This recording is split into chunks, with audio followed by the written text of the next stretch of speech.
Muy buenos días con todos. Sean bienvenidos a una capacitación más. Mi nombre es Cristina Jaramillo y yo seré su moderadora durante esta jornada de capacitación. La dinámica que vamos a tener a lo largo de este día es de la siguiente manera. El chat siempre quedará abierto para que todos ustedes puedan ir subiendo sus dudas, preguntas, inquietudes. También podrán ir levantando la mano y se les irá dando paso a cada uno de ustedes. Todo esto con el fin de mantener el orden en la sala. Demos la bienvenida a la licenciada en Psicología General, Yanela Maldonado, quien será la encargada de esta capacitación. Muy buenos días, Yanela. Te doy paso para que puedas iniciar con la capacitación. Muchas gracias, Cristina. Buenos días con todos. Es un gusto poder estar aquí y socializar a ustedes acerca de este tema tan interesante que es la entrevista psicológica. Me voy a permitir en este momento presentarles mi pantalla con esta presentación que he elaborado para poder ir dialogando. Les pediría, por favor, me confirmen si pueden observar mi pantalla. Sí, se está observando. Sí. Muchas gracias. Pues bien, les doy nuevamente la bienvenida. La temática que abordaremos pues el día de hoy es acerca de la entrevista psicológica y la entrevista es una técnica de recogida de información, pero también es una técnica de evaluación. La entrevista llega a ser una técnica bastante versátil, pero a la vez es muy flexible y se puede ir adaptando a las necesidades del entrevistado, pero también se va a adaptar al estilo personal de nosotros que vendríamos a ser los entrevistadores.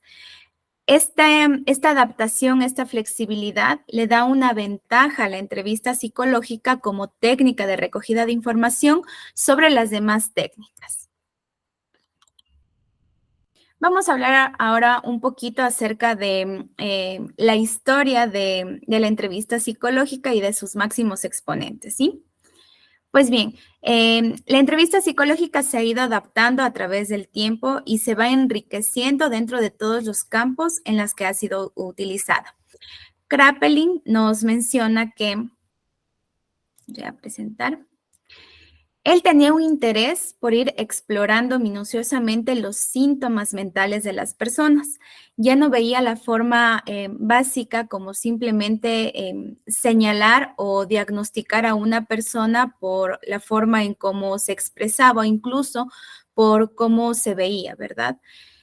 Él ya presenta una primera idea de hacer una exploración del estado mental de la persona y de sus datos de historia clínica, considerándolos a estos imprescindibles para poder conocer el por qué la persona presentaba ciertas dificultades o incluso encontrar un poco más a profundidad acerca de las discapacidades que podría llegar a presentar. Es Freud también quien habla sobre la entrevista psicológica como la terapia parlante. Él considera que la entrevista es el método para fomentar la comunicación espontánea y también curar gracias al flujo de asociaciones libres mediante el habla. Freud indicaba que el terapeuta no es neutral, sino es un ente que está activo y interacciona dentro de esta dinámica de la terapia parlante, ¿verdad? No solo es escuchar a la persona, sino que también es intervenir dentro de este diálogo, que es algo que vamos a ir a ver mientras avanzamos. Sullivan, en cambio, indica dentro de lo que sería la entrevista interview, que este es un proceso de relación interpersonal que se da de forma planificada. Esta es una interacción real y terapeuta va a sacar su ventaja en beneficio del paciente. Consideremos claro que el terapeuta va a ser quien conoce todas las técnicas para poder encontrar este beneficio en base a este pedido de ayuda pues, por parte del paciente o del cliente. Rogers indicaba que esta terapia está centrada en el cliente y que éste imprime la entrevista terapéutica dentro de un marco referencial y de comprensión emocional basado en la postura del paciente, ¿no es cierto? Él habla de la primera transcripción textual, es decir, él ya empieza a tomar el tema de notas textuales en relación a lo que el paciente va indicando, va exponiendo acerca de sus problemas, de sus emociones o de sus ideas. Y también propone la metodología de grabación rutinaria. Finalmente, Camfer y Zaslow, ellos proponen dentro del análisis en una entrevista, en una revista muy importante, argumentos que señalan a la entrevista como un instrumento fundamental dentro del análisis funcional de la conducta y exigen un buen nivel metodológico que garantice su fiabilidad y su validez. Es decir, no solo ver a la entrevista como esta interacción o esta conversación que se puede dar para recolectar información, sino que ya la proponen como esta técnica científica que permite que evalúe dentro de lo que sería la fiabilidad todos los elementos y las características que una persona pueda presentar. Incluso es el tema de considerar los silencios de la persona, tal vez las expresiones de su forma de dialogar y también validar, es decir, que todos estos elementos luego se los pueda confirmar mediante otros instrumentos de valoración, ¿sí? Entonces ellos ya hablan de la entrevista como una técnica fiable para poder garantizar un diagnóstico y también para dar paso obviamente a lo que sería la intervención. La manera más directa de saber qué es lo que le sucede a alguien es preguntando, ¿verdad? Y precisamente de eso se va a tratar la entrevista. Algunas definiciones propuestas por Sierra, Blue y Lacasal, Garzón y Fernández en el 2001 es que la entrevista es un proceso que se da de forma dinámica, que es continuo y que permite generar hipótesis. Todo esto en base a la búsqueda de un modelo explicativo que intenta poder operacionar la conducta problema de la persona y a partir de eso poder ir seleccionando, definiendo cuáles van a ser las metas terapéuticas para la planificación de un tratamiento en base, pues claro, a estas conductas que generan problemas o conflictos a la persona. Pues bien, en otras palabras, la entrevista es una técnica que el psicólogo y otros profesionales pueden utilizar para obtener información mediante lo que sería la comunicación directa con otra persona. Como decía, la mejor forma de saber qué es lo que le pasa o le sucede a alguien es preguntando. Las funciones van a variar de acuerdo al objetivo que posee el profesional que lo va a realizar y los resultados de la entrevista son sumamente importantes para poder corroborar la información que obtenemos y también esta la vamos corroborando mediante otras técnicas y herramientas de evaluación, ¿sí? Continuamos. La finalidad del psicólogo entrevistador es identificar y clarificar la demanda, comprender también cuáles son los problemas y sentimientos del demandante y en base a ello elaborar las hipótesis pertinentes sobre la consulta, confirmarlas en sucesivas sesiones y con otras técnicas a fin de proponer estrategias de resolución del conflicto o de promoción de salud, es decir, alternativas de cambio terapeuta en cualquier dimensión de su realidad personal, laboral y social. Esta definición la propone Magatti Cruz en el 2009. Pues bien, como hemos mencionado, y de acuerdo a todas las definiciones, la finalidad de la entrevista es poder clarificar una demanda, comprender cuál es el problema que presenta la persona, qué es lo que siente, ¿sí? ¿Por qué está asistiendo a esta solicitud de ayuda?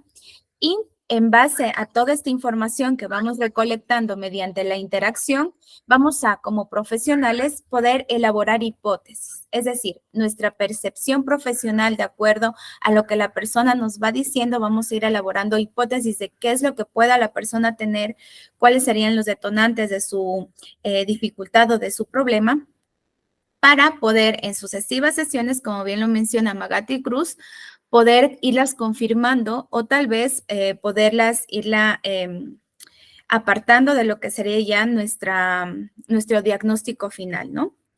Todo esto con el fin de poder proporcionar la ayuda necesaria en base a este servicio al cual la persona está asistiendo, ¿no? Claro está, esta ayuda tiene que basarse en la parte profesional y en la parte también humana. porque además de que somos quienes estamos recolectando información, quienes nos vamos a basar en manuales diagnósticos, quienes vamos a aplicar otras técnicas como instrumentos para poder validar nuestras hipótesis, también vamos a toparnos con sentimientos, con expresión de problemas y de, que es lo más importante, de esta necesidad de poder guiar hacia el bienestar de la persona, ¿no? Entonces, la entrevista psicológica se basa en esto. Pues bien, estamos hablando acerca del motivo de consulta, ¿verdad? Al referirnos al motivo de consulta, esta vendría a ser la razón por la que el paciente busca ayuda, ¿no es cierto? Por lo general, es el primer enunciado completo o los primeros dos de la respuesta a la pregunta inicial que se le realiza al paciente. Platíqueme del problema que lo trajo aquí, ¿sí? El motivo de consulta es sumamente necesario y relevante por dos razones. Suele ser el problema predominante en la percepción del paciente, ¿sí? Por lo tanto, este va a sugerir el área en que nosotros tenemos que ir identificando las preguntas que vamos a ir realizando, identificando el área por la cual tenemos que inspeccionar y que profundizar más de acuerdo a esta interacción que vamos a ir dando, ¿no? Tal vez la persona nos indique, no me siento capaz de alcanzar mis metas, tengo dificultades para entablar relaciones con mujeres, oigo voces, estoy tan deprimido que siento que no puedo continuar, ¿sí? Son diferentes respuestas que se pueden dar y las diferentes respuestas ya nos van encaminando a diferentes áreas en las cuales nosotros vamos a ir guiando nuestra intención de obtener más datos para poder ir identificando obviamente la base del problema y las acciones que vamos a implementar para poder superarlo, ¿no es cierto? Además de ello, también van a ir estas respuestas guiándonos a lo que serían las funciones por las cuales tiene que ir nuestra entrevista o el tipo de entrevista que vamos a implementar, ¿no? Que vamos también a profundizar un poco luego. Sin embargo, aquí hablamos acerca, por ejemplo, que la persona ya nos esté diciendo, es que oigo voces, no me dejan dormir, tal vez estas voces me murmullan cuando estoy en clases, cuando estoy dialogando con otra persona, y eso me está preocupando, me está asustando, por ejemplo. Entonces ya nuestra percepción y ya nuestra primera idea profesional nos está indicando que estamos entablando ya algo mucho más clínico, ¿no es cierto? En cambio, si una persona nos dice, bueno, no puedo alcanzar mis metas, me siento abrumado tal vez por todo el estrés que presento, mm, el trabajo, el estudio no me permite sentirme contento de lo que estoy haciendo, ¿no? Entonces, en base a ello, vamos a direccionar nuestras preguntas y enfocarnos ya dentro de un ámbito ya no clínico, sino tal vez de un ámbito más de asesoramiento, de consultoría, para ir dirigiendo las acciones en base a el cumplimiento de metas, gestionar tiempos, etcétera, ¿sí? Cada uno de estos ejemplos típicos expresa cierto malestar, problemas vitales o miedo para lo cual el paciente va a requerir ayuda y obviamente se va a convertir en un motivo de consulta, ¿sí? ¿Qué es lo que mueve a la persona a asistir a pedir ayuda a un profesional? Listo. Como mencionábamos, la mejor forma de saber qué le pasa a alguien es preguntando. La entrevista llega a ser una conversación, sin embargo, esta tiene un propósito. Y aquí se van a destacar algunos elementos, ¿verdad? El primero de los elementos es comunicación. ¿Cuáles son las características de la comunicación? Es que este se da como un proceso de bidireccionalidad, ¿sí? Hay una influencia de una persona y de la otra persona. Ambas están comunicando, interaccionando, informando su relación y esta es la parte más importante de la comunicación, que las dos personas están en constante dinámica, ¿sí? La una tal vez pregunta, la otra responde, se procesa información, se da una retroalimentación, pero hay una dinámica y una interacción constante. Dentro de lo que sería la entrevista, obviamente se da como un proceso bidireccional de la conversación, pero aquí se cumplen roles diferentes y asimétricos. Estamos los profesionales en la psicología, quienes cumplimos un rol de expertos diagnósticos, en expertos en problemas mentales, en técnicas para afrontar problemáticas. Somos quienes estamos actualmente actualizándonos en relación a los diferentes conflictos que puede llegar a tener la persona, pero sobre todo que estamos formándonos siempre en el tema de cómo podemos ayudar y cómo podemos profesionalmente, pues, prestar esta forma de guía, ¿no? Y también está el paciente, el cliente, el entrevistado en este caso, en cambio, quien es el encargado de saber qué es lo que siente, ¿sí? De identificar sus emociones, es el único que conoce sus experiencias, que sabe que por lo que está pasando, que sabe lo que ha tenido que vivir, etcétera, ¿sí? Él es, en cambio, experto, obviamente, en su problema. El entrevistador va a ser el responsable de conducir la entrevista, ¿sí? De guiar las preguntas, de manejar los temas y las áreas que obviamente pretende profundizar, que va a optar por llevar la conversación hacia ello para que sea mucho más la información que pueda enriquecer a esta relación de ayuda, ¿sí? Otro de los elementos es la interacción. Esta conversación que se da entre dos personas obviamente lleva a una interacción. Estas características de la interacción son que se da un diálogo con pautas de un problema determinado y también con la finalidad de un propósito profesional. El objetivo va a partir de nuestro entrevistado, de nuestro paciente. Sin embargo, el objetivo último tal vez no podría coincidir, ¿sí? ¿A qué me refiero con esto? La persona podría llegar indicando que tiene un problema en relación a lo que se mencionaba anteriormente en el ejemplo, que tal vez tiene dificultades para poder mantener una relación con mujeres, me invento, ¿sí? Pero ese es el problema, el motivo de consulta y el objetivo que llega el paciente a la entrevista, ¿sí? ¿Por qué no puedo? Quiero mejorar mis relaciones con las mujeres. Sin embargo, el objetivo último, de acuerdo a la percepción profesional del psicólogo, es que mediante toda la experiencia con la información que nos ha dado, no es tanto que no pueda interaccionar con mujeres, sino que tal vez haya una ansiedad frente al sexo femenino por diferentes situaciones en el pasado de las experiencias que nos ha mencionado que le han llevado a esto. Entonces, el objetivo principal no solo vendría a ser que quiere mejorar su relación con mujeres, sino que tal vez ir sanando, siendo consciente de lo que ha pasado y afrontando tal vez el tema de poder entablar relaciones, ¿no? Que podría ser un ejemplo de acuerdo a lo enunciado. También las preguntas e intervenciones se van a dar en función a las pautas relacionadas con el problema. Y los instrumentos para establecer la evaluación e intervención también se van a dar enfocados al motivo de consulta y a la problemática que se está tratando dentro de lo que sería la interacción.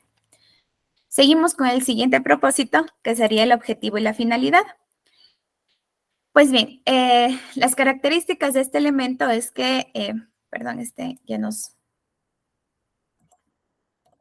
Bueno, las características de este elemento es de que siempre va a tener un objetivo la entrevista. Por lo tanto, no es ético que como profesionales, como entrevistadores, realicemos preguntas que no tienen una finalidad, que se realicen preguntas que estén fuera del tema o del área que se está trabajando, ¿sí?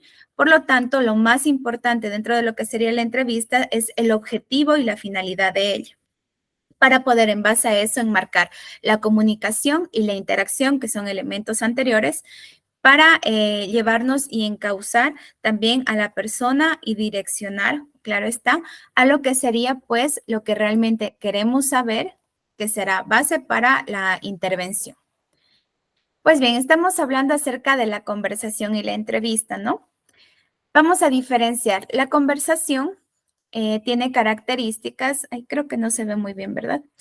Pues la conversación se da entre dos personas sin tener un objetivo, ¿verdad? La vía de comunicación va a ser la simbólica, perdón, listo.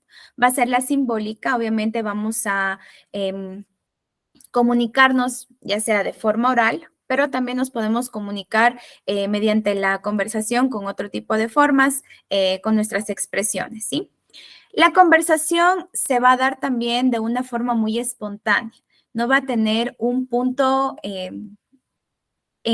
vamos a tener, obviamente, es espontáneo, vamos a tener un punto en común, pero no va a haber una finalidad o algo a lo que vamos a querer llegar mediante esta conversación, ¿verdad? En cambio, si hablamos de la entrevista es planificada, tiene un propósito, hay roles y funciones diferentes, existe aquí la expresión de sentimientos, obviamente sin establecer un juicio, y también se da de forma confidencial, que esta es una garantía que siempre y de cajón se va a llevar a cabo consigo dentro de lo que sería la entrevista. Pues bien, finalmente, la diferencia fundamental entre conversación y entrevista va a ser la interacción y el objetivo. Porque la interacción es asimétrica, dos roles diferentes, y el objetivo, que la entrevista sí busca un objetivo predeterminado por lo que sería el motivo de consulta, mientras que la conversación es algo bastante espontáneo y no tiene una finalidad específica, ¿no? Perdón. Pues bien, algunos axiomas básicos de la comunicación en la entrevista son los siguientes. Es imposible no comunicarse. ¿Por qué? Toda nuestra conducta tiene un valor de mensaje. Es así que hablar o callar nos está dando un mensaje, ¿no es cierto? Si la persona calla o muestra un silencio, nos está indicando que probablemente el tema a tratar le produzca incomodidad o tal vez que este tema que se está tratando le lleve a profundizar mucho más sus pensamientos, sus emociones y que por lo tanto necesita un espacio para poder organizar sus ideas. Por lo tanto, el tema de estos silencios que se pueden presentar dentro de la entrevista son completamente necesarios y normales, porque nos da información de lo que se está preguntando, así también la persona nos muestra con sus actitudes que se siente incómodo, que se siente mal, pero nos está dando información, ¿sí? Toda interacción también es comunicativa. Volviendo al caso, hablar o callar da una información. Así que siempre se está comunicando algo. Toda comunicación tiene un nivel de contenido relacional, ¿sí? Un contenido que es lo que se dice y cómo afecta esto que se dice, tanto verbalmente como con nuestro comportamiento, con nuestras expresiones, y esto interviene y se va dando información tanto a lo que sería este nivel de interrelación con la persona. Estamos comunicando y se ata a lo que vendría a ser el axioma anterior, que es imposible no comunicarse. La comunicación sigue una secuencia. Hay una iniciativa, hay alguien que toma la iniciativa de preguntar y también se va a guiar mediante una inercia. Alguien pregunta, la otra persona responde. En base a esta respuesta, quien preguntó puede hacer una retroalimentación de lo que ha entendido de la respuesta, ¿no? Y en base a este entendimiento, esta retroalimentación, la otra persona va a aclarar o va a negar y se va manejando dentro de esta secuencia, ¿no es cierto? Sobre todo dentro de lo que es la entrevista, esta secuencia es muy importante, ¿verdad?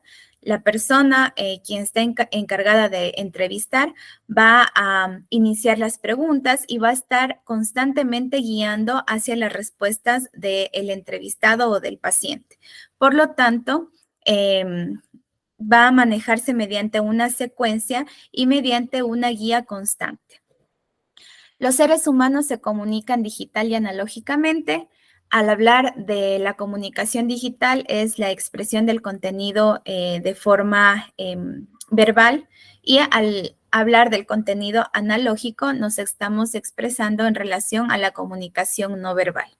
Y estas podrían llegar a entrar en contradicción, es decir, que lo que la persona indica o expresa de forma digital, me siento muy contento, ¿sí? No coincida con la comunicación analógica, que vendría a ser que si dice estoy muy contento, con un tono de voz bajo, con la mirada caída, con hombros hacia abajo, haya una contradicción, ¿no es cierto? Entonces, realmente estas siempre están vinculadas, nos van a enriquecer mutuamente, ¿sí? Lo que dicen con lo que expresan. Y los intercambios simétricos o complementarios, ¿sí? Dentro de lo que sería la comunicación, recordemos, hay intercambios simétricos que se dan con la conversación, ¿sí? Y complementarios en el cambio que ya se da dentro de lo que sería un intercambio asimétrico en la relación profesional. Pues bien, la comunicación humana va mucho más allá de lo que nosotros queremos decir, ¿sí? Nosotros podemos decir, con el ejemplo que les colocaba, que me siento muy bien, sin embargo, va más allá de únicamente lo que expreso de forma verbal, porque va acompañado de cómo me veo, incluso de cómo me visto, ¿sí? De si estoy bien presentado, de si me estoy expresando con un tono de voz adecuado, con un tono de voz bajo, si no estoy viendo a la persona. Entonces va mucho más allá de lo que queremos decir. Pues bien, hablábamos de estos dos sistemas de simbolización de comunicación humana, que vendría a ser el no verbal, que representa el principio analógico, y el verbal, que representa el principio digital. Es importante considerar que tanto nosotros como profesionales tenemos que ser sumamente cuidadosos en el momento en el que estamos expresando nuestra comunicación no verbal, ¿sí? Porque esta también va a darle una idea a la persona de cómo nosotros estamos manejando la información que nos está brindando, y también al momento de expresarnos dentro de el contenido verbal, ser muy cuidadosos también en la forma en cómo hacemos esta retroalimentación de lo que la persona nos está devolviendo, ¿sí? Nosotros somos muy responsables en cuidar nuestra expresión no verbal y verbal, y también somos los responsables de la guía emocional de nuestro paciente. Vamos a profundizar un poquito acerca de estos dos sistemas de comunicación. Bueno, aquí está lo que les mencionaba. En la entrevista seremos los entrevistadores los responsables del control de nuestra propia comunicación y también del manejo de los mensajes de nuestro interlocutor.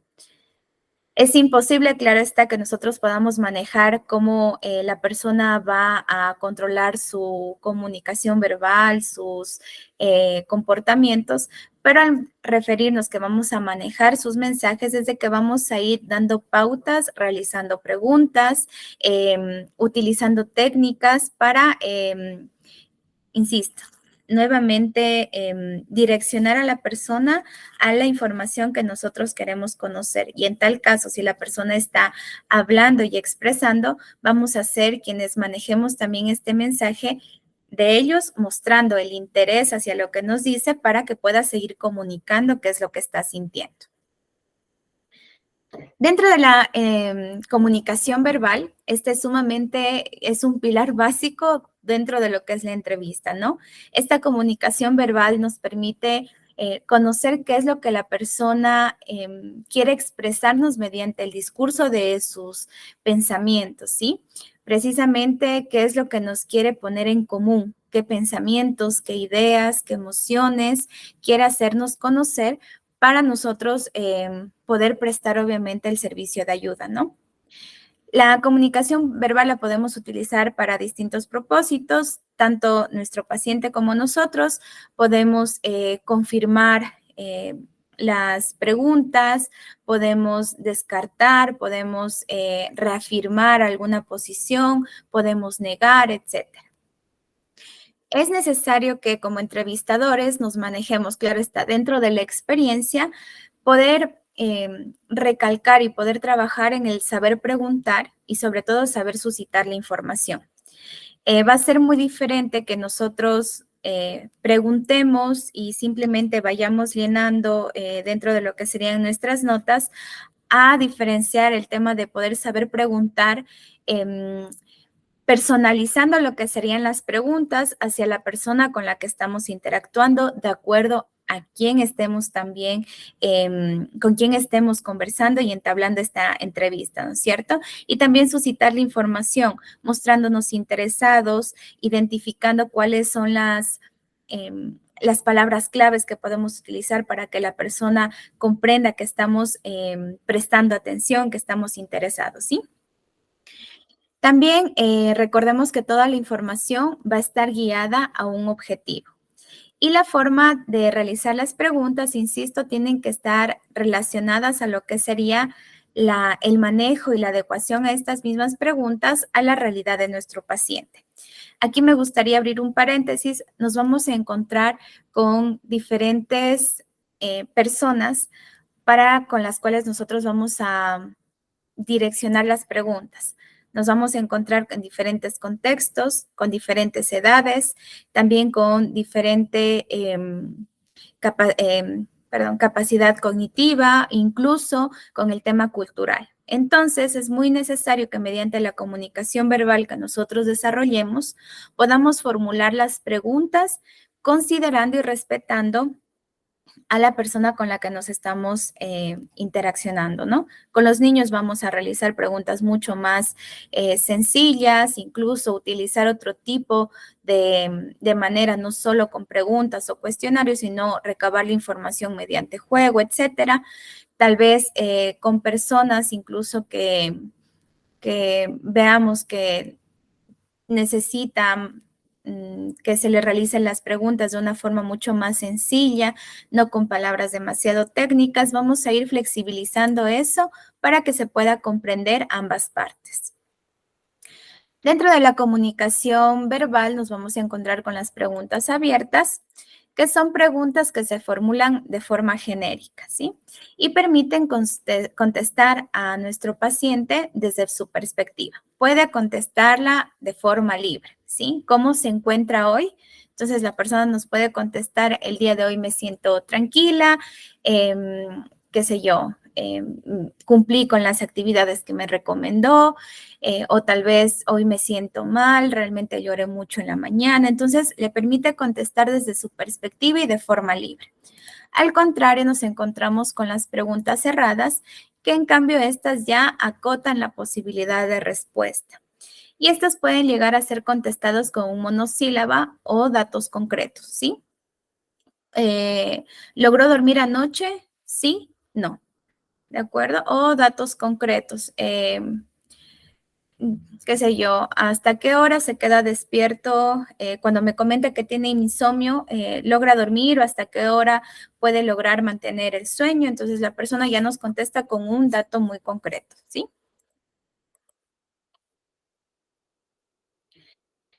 Pues bien, existen formas verbales que pueden facilitar la comunicación y que también pueden inferir en la misma.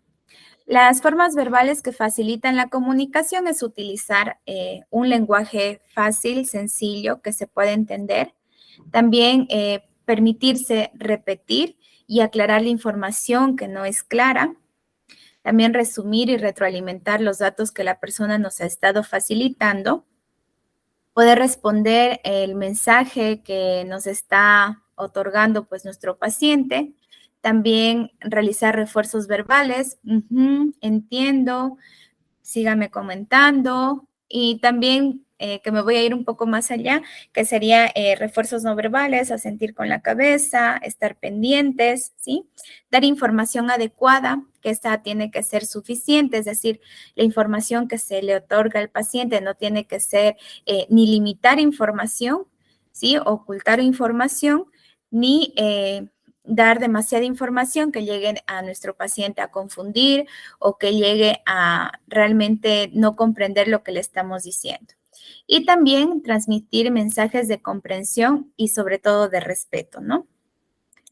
Y las formas verbales que infieren en lo que sería la comunicación es manejarnos mediante un lenguaje demasiado técnico, hacer chácharas de los temas intranscendentes, realizar expresiones que diluyen la relación asimétrica, sobreestimar o dar por sabido las cosas que nos está haciendo conocer el paciente, minimizar o quitar importancia a lo que nos menciona, no pasa nada, ya le va a pasar eso, ¿sí? No se preocupe, ya eso pasa enseguida. O de aquí a 2 semanas ya no le va a importar eso. Estamos minimizando, quitando importancia de lo que nos está diciendo.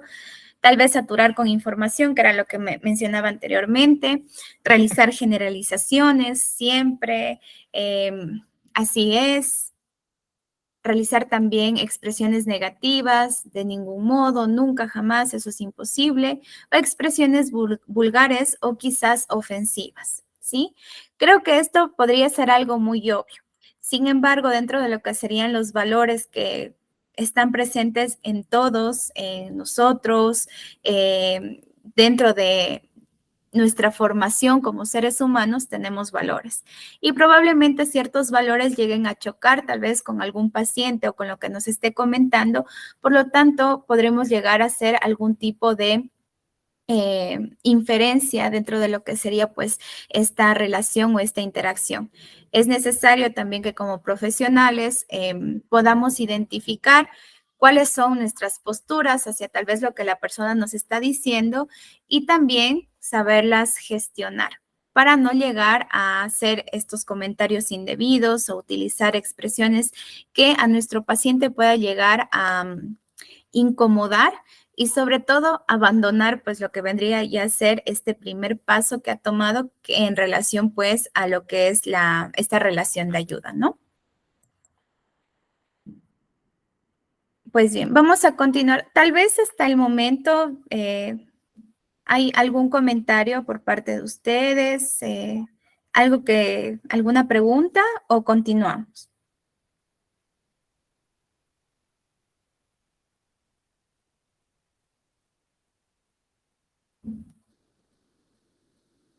Sí, creo que continuamos entonces, ¿no? Pues bien, dentro de lo que sería la comunicación no verbal, esta va a trascender de nuestras palabras verbales o escritas. La comunicación verbal va a afectar a cómo decimos las cosas. Esta es de difícil control porque es mucho más espontánea, ¿sí? Muchas veces la hacemos de forma inconsciente, ¿no? Y es esencial para nosotros como entrevistadores. ¿Por qué? Porque nos permite enriquecer lo que la persona nos dice, ¿sí? Cuando nosotros hablamos o expresamos lo que obviamente queremos decir, tal vez incluso buscamos la forma en cómo decirlo para que probablemente por vergüenza no se escuche tan feo o tal vez por el sentimiento que me está embargando, hacer notar que me molesta algo, ¿sí? Y la comunicación no verbal va a enriquecer lo que se está expresando, ¿sí? Sin embargo, lo enriquece de una forma mucho más natural, porque puede la persona, insisto con el ejemplo, me siento muy contenta cómo estoy manejando mi situación en este momento, pero sin, obviamente, de forma espontánea, se arquean sus labios, se muestra triste, incluso tal vez se muestra que quiere llorar, ¿sí? Espontáneamente nos está revelando que va mucho más allá de lo que nos está diciendo, ¿no? Esta información es de tipo emocional, como le estoy indicando, y es muy importante también para poder conseguir el rapport, ¿sí? Me gustaría aquí detenerme en el tema del rapport. El rapport vendría a ser esta alianza terapéutica que nosotros formamos con nuestros pacientes, ¿sí? Es una alianza terapéutica, ¿por qué? Porque nos permite crear un espacio y sobre todo una relación de comprensión, de respeto y en que la persona se va a sentir cómoda, ¿sí? Al hablar de comunicación no verbal, precisamente en este enunciado de aquí, nos referimos a que nosotros también vamos a cuidar mucho lo que sería nuestra comunicación verbal, no verbal, perdón, porque pese a que esta es espontánea, nosotros como profesionales tenemos que estar muy pendientes de ella, ¿sí? Es decir, si nosotros dentro de una comunicación no verbal también mostramos mucha preocupación o tal vez hasta susto, vamos a dar un mensaje hacia la persona. No quiero decir que no lo vayamos a hacer porque, como mencionamos, es espontáneo. Sin embargo, hay que ser muy cuidadosos con cómo expresamos también nuestra postura hacia lo que la persona nos dice, porque marca un punto necesario dentro de este rapport, dentro de esta alianza terapéutica. Algunos componentes comunicativos no verbales se encuentra la kinésica, perdón, que vendrían a ser los movimientos corporales, ¿sí? Nos estamos expresando moviendo las manos, que está mostrando que me siento en confianza, que estoy diciendo la verdad y puedo conversar de esta forma, ¿no es cierto? También están elementos que son mucho más estables, como por ejemplo el tema del rostro, incluso es el tema de cómo la persona se pueda colocar, insisto, aquí se ven mucho las posturas en la imagen que he colocado, insisto, el rostro, hay claves que nos van a dar información, como sería pues, que ya vamos a ver en la siguiente diapositiva, la expresión facial, ¿sí? La kinésica, este componente vendría a ser y comprender todo lo que son los movimientos corporales y los componentes físicos también de la persona. Está el componente comunicativo de paralingüística, en el cual obviamente, en el cual obviamente estamos hablando acerca de lo que la persona, quiero mostrarles lo que la persona nos dice, pero aquí se enfoca, como es no verbal, en la manera en cómo nos dice, cómo nos hace conocer el mensaje, y hablamos aquí de aspectos vocales no lingüísticos, es decir, el tono de voz de la persona, si está hablando con rapidez, si habla con lentitud, ¿sí? Si la persona habla con mucha rapidez, podríamos asociarlo con ansiedad, con que quiere que ese tema se acabe o que quiere que se siente muy nervioso y por eso está hablando demasiado rápido. Si está hablando de una forma un tono de voz muy bajo, un tono de voz muy alto, también ya nos está indicando que probablemente la persona se sienta muy tímida, siente inseguridad y por eso no quiere hablar más alto, ¿sí? Nos está dando información. Y finalmente está la proxemia, que este componente en cuanto nos menciona a lo que sería la distancia y el manejo del lugar, ¿sí? La manera de sentarse y la disposición del mobiliario. En este sentido, cuando hablamos de la proxemia, vamos a comprender que dentro de la entrevista nosotros nos vamos a encontrar en un espacio para realizar, dependiendo obviamente al objetivo que tenga la entrevista.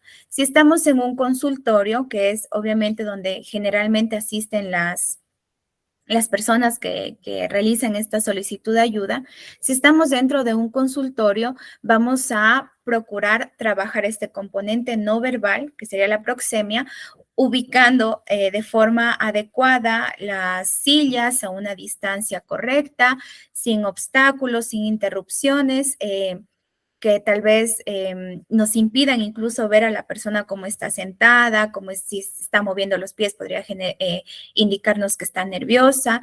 Incluso el tema de poder colocar muchos distractores, por ejemplo, demasiados cuadros o estimulantes, muy poca luz, ¿sí?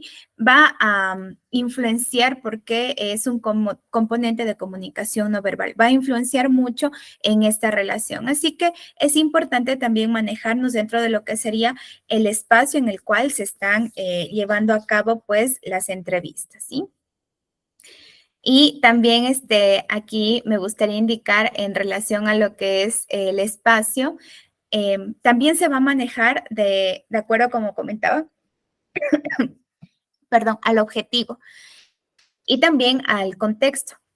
Si estamos trabajando con niños, no vamos a utilizar el mismo mobiliario, ¿verdad?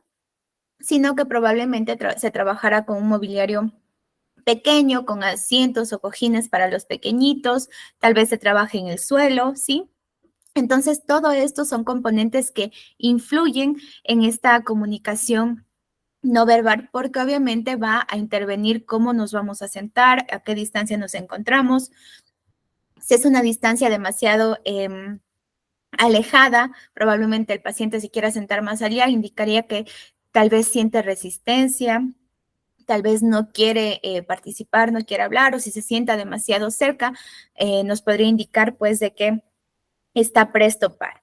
Sin embargo, siempre se tiene que ubicar más o menos a 2,5 metros para que la persona tampoco sienta que estamos invadiendo su espacio personal o que tal vez, que obviamente no queremos incomodar con eso, o tal vez también nos puede dar, como digo, esta información de la persona, si se sienta demasiado lejos, si se sienta tal vez de una forma, recordemos, va a encontrarse ya esta parte de la kinésica.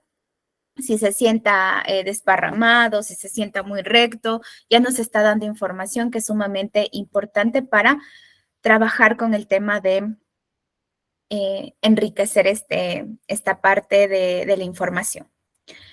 Pues bien, algunos componentes de lo que sería la comunicación verbal está la expresión facial, que obviamente nos va a indicar mediante el rostro cómo se siente la persona, se siente contenta, va a enriquecer lo que nos está diciendo, estoy feliz, sonriendo o me siento muy asustada, frunciendo el ceño o me enojo, igual frunciendo el ceño, abriendo las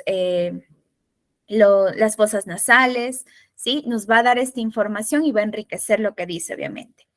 En cuanto a los ojos o a la mirada, es importante aquí nosotros también como entrevistadores poder observar a la persona porque cuando nosotros la observamos estamos indicando que estamos prestándole atención, ¿verdad?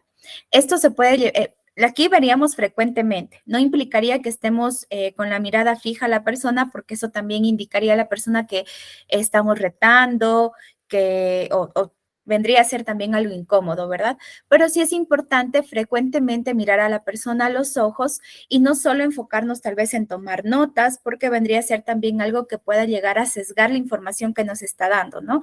Tomamos notas mientras no vemos, indicaría que a lo mejor está notando sobre algo que le dije o a lo mejor no me está prestando atención y estamos dando otra información, ¿no? Así que es importante frecuentemente nosotros como entrevistadores demostrar que estamos ahí para la persona mirándola, viéndole a los ojos. Y también nos da información de la persona. Si la persona nos mira a nosotros a los ojos, tal vez si, obviamente para pensar, quién sabe, mire para otro lado o constantemente, si la persona no nos quiere ver a los ojos y está viendo tal vez sus manos moviéndolas, tal vez nos indicaría que es un tema incómodo o que la persona prefiere rechazar, pues contestar con la verdad, etcétera, ¿sí? Obviamente dependiendo del contexto, ¿sí? También el tema de la distancia, que es algo que les comentaba, ubicarnos en una distancia que no involucre el tema de violar este espacio personal de las personas para que se siente incómoda. Y también el tema de la postura, que es algo muy importante. Una postura erguida va a detonar que incluso para las dos partes, entrevistador como entrevistado, una postura erguida va a indicar que somos personas seguras, que estamos cómodos y que nos sentimos, claro está, con la capacidad de, ¿no es cierto? En cambio, una postura que precisamente está aquí, una postura que no está erguida, que está con los hombros abajo, que la cabeza muy cabizbajo, nos va a dar otra información, ¿no? Y va para ambas partes, así que es importante considerar como entrevistadores nuestra postura, ¿sí? Si nos cerramos con los brazos, tal vez indicaría oposición, que es un tema del que no queremos hablar. Tanto para las dos partes que están interaccionando, si estamos moviendo las manos constantemente, también intervendría que estamos nerviosos, si estamos moviendo los pies constantemente, indicaría que es un tema que me causa nerviosismo, que ya me quiero ir, ¿sí? Entonces nos da información. Me gustaría aquí contarles una anécdota personal. Yo hace años me fui a una entrevista y me pasaron algo muy, muy importante, ¿sí? ¿Por qué? Porque el tema de poder indicar a nuestro paciente constantemente que estamos relacionando su comportamiento no verbal y verbalizándole nosotros que estamos viendo que se está moviendo, que tal vez no nos dice la verdad porque yo estoy viendo que no me ve, que está viendo a otro lado, es algo que no es recomendable. ¿Por qué? Porque la persona se va a sentir juzgada y nosotros no podemos indicar que simplemente porque veo que no me está viendo a los ojos cuando me está dando esta información, que me está mintiendo porque no podemos asegurarlo. Nuestras hipótesis nosotros vamos a irla enriqueciendo y en base a preguntas. Y es muy importante manejar el tono de voz. No le vamos a decir, a ver, me está mintiendo porque se está moviendo constantemente. Yo estoy viendo eso, ¿sí? A diferencia de, noto que está moviendo bastante sus manos mientras me comenta eso, ¿se siente nervioso? O me podría comentar por qué lo hace, ¿sí? Es otra forma en cómo lo decimos. Y aquí va mi ejemplo personal, mi experiencia. Yo tuve una entrevista de trabajo y precisamente la persona con la que yo me estaba entrevistando empezó a señalar mucho cómo yo me estaba desenvolviendo, ¿no? Ella me estaba indicando, porque precisamente era para trabajar con pequeñitos, era acerca de cómo, si me gusta también el tema de los pequeños. Entonces yo le decía, sí, realmente me parece muy lindo el trabajo desde, o sea, trabajar o poder dar terapia a pequeñitos. Siendo pequeñitos, yo creo que es lo mejor que se puede dar y me expresaba de esa forma, pero realmente estaba nerviosa porque era una entrevista de trabajo y obviamente yo estaba siendo puesta en o sea, me estaban calificando, ¿no? Y esta persona me empezó a decir, me decía, ¿por qué se mueve tanto? ¿Qué está nerviosa? Pero dígame la verdad. A mí, ella me decía, a mí no me gusta trabajar con los niños, así que dígame la verdad. ¿Por qué se mueve así? Y me decía, yo sé, yo soy psicóloga y yo sé que esos movimientos indican que es esto, esto. Y realmente me hizo sentir mucho más nerviosa de lo que ya me sentía. No me sentí cómoda dentro de esa entrevista y creo que mi componente no verbal se desató mucho más porque después ya no quería mover los brazos y ya no sabía qué responder o cómo responder y me bloqueé. Y no sabía si responderle con lo que ella quería que le respondo la verdad y mi respuesta fue, le estoy diciendo la verdad. Entonces, imagínense si, bueno, es una entrevista de trabajo en la cual yo no estaba hablando de temas tal vez personales o de una necesidad de ayuda, que me sentí tan incómoda porque eran preguntas obviamente que estaba respondiéndolas con la sinceridad y fácilmente. Imagínense ya dentro de una entrevista, que obviamente se realizan entrevistas de selección, que hay que manejar mucho eso, pero en entrevistas ya clínicas o entrevistas de consultoría, en las cuales se realicen este tipo de observaciones, realmente caeríamos en algo poco profesional y sobre todo asustaríamos y haríamos que el paciente abandone lo que tanto le costó asistir, porque también asistir, hablar de algo que nos causa problemas, que es personal, tampoco es tan fácil. Así que es muy importante manejarlos. El componente no verbal nos va a dar información que nosotros tenemos que considerarla, que irla anotando para la siguiente sesión. Nosotros también, en base a lo que hemos observado y a lo que hemos visto, poder realizar preguntas pertinentes para obtener, obviamente, mucha más información y manejándonos con un tono de voz adecuado, con una postura correcta y sobre todo sabiendo hacer las preguntas y adaptándolas a las personas, poder recolectar esa información. No solo señalar, sino que saber cómo suscitar pues esta respuesta, ¿no? Pues bien, existe una relación bastante estrecha en lo que sería la conducta verbal y no verbal, ¿sí? En esta relación vamos a rescatar mucho lo que sería la repetición, que es cuando el mensaje verbal y el no verbal van a transmitir la misma información.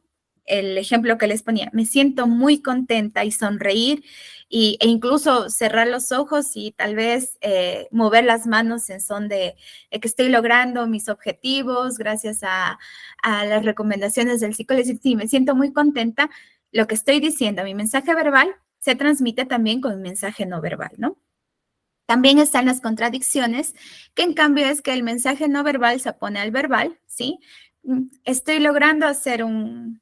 haciendo mi mejor esfuerzo y me siento feliz, ¿sí? Y hombros abajo, mirada triste, tal vez incluso el movimiento de las manos porque se siente mal, etcétera. Entonces, no coinciden, ¿no? Hay una contradicción.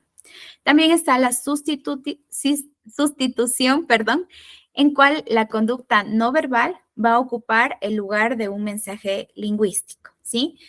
¿Cómo se siente o cómo le ha ido con la relación con su familia?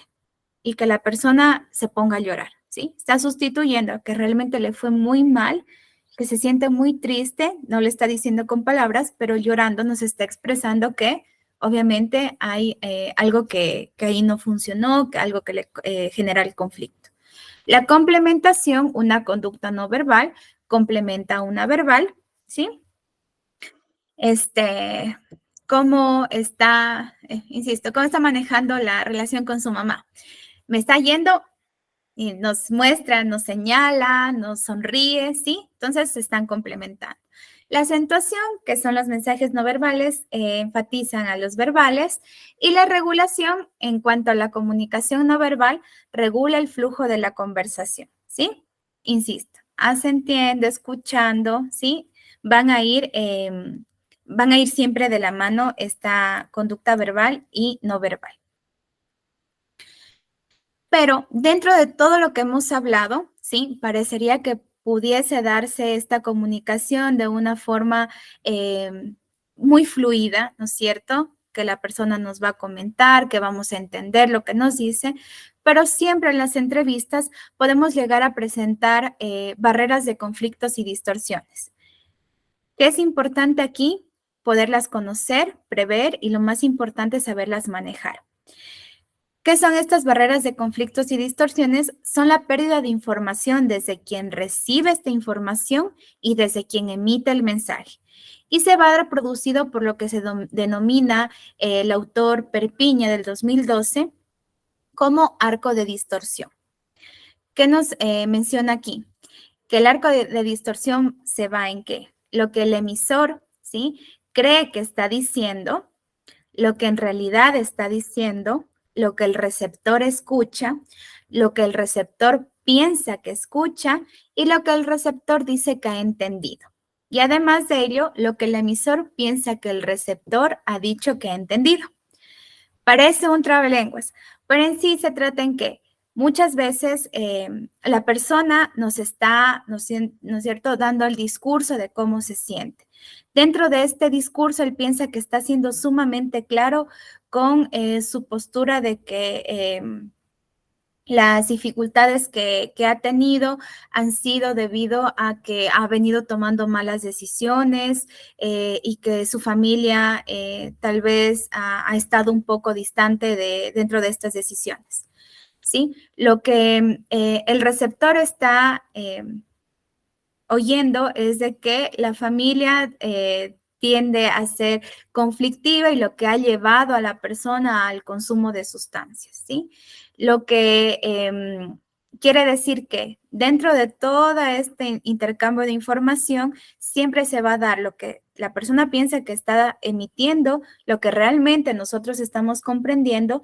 Por lo tanto, en la entrevista es importante y necesario siempre hacer una aclaración de lo que la persona nos ha dicho o un resumen con nuestras propias palabras para identificar si realmente estamos comprendiendo el mensaje que nos ha dicho. Que me estoy adelantando un poco a técnicas, a las técnicas que vamos a conocer a continuación, ¿sí? Que precisamente van a ayudar a que estas barreras y conflictos y distorsiones bajen, ¿sí? Ay, perdón, un momentito.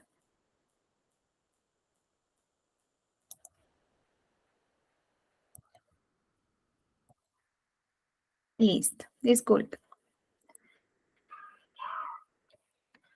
Pues bien, algunas posibles fuentes de distorsión son en el emisor, que tenga poca información del paciente, que haya un desconocimiento, por ejemplo, de manuales diagnósticos o un desconocimiento de la información que se está tratando.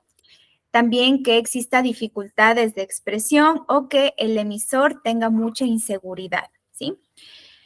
Las actitudes hacia sí mismo también van a influir mucho, actitudes frente al tema al tratar, hacia el receptor, que vendría a haber un efecto halo, que sería cuando se han escuchado el dicho que dice que la primera impresión es la que cuenta, ¿no es cierto? Pero el efecto halo significa que le estamos dando, en base a nuestra primera impresión, todas los elementos y todas nuestras hipótesis y toda la información la vamos a llevar a lo que sea nuestra primera impresión, sea buena o sea mala, ¿no? Aquí la comunicación verbal y no verbal podría llegar a ser inapropiada, ¿sí? Que genera una fuente de distorsión, y también existe deficiente empatía, ¿de acuerdo? Que puede ser provocada tanto por el entrevistador o por el entrevistado. ¿sí? Entonces, esta sería una posible fuente de distorsión en base a la emisora, a quien está emitiendo los datos, a quien está emitiendo el mensaje, serían estas características. En cuanto en el mensaje, las fuentes que provocan distorsión en él sería que es un mensaje que está desestructurado, que es incompleto, que probablemente pueda ser inoportuno o tiene excesiva información, ¿sí? Existen formas ineficaces de comunicar el propio punto de vista. También los mensajes pueden ser prescriptivos, ¿sí?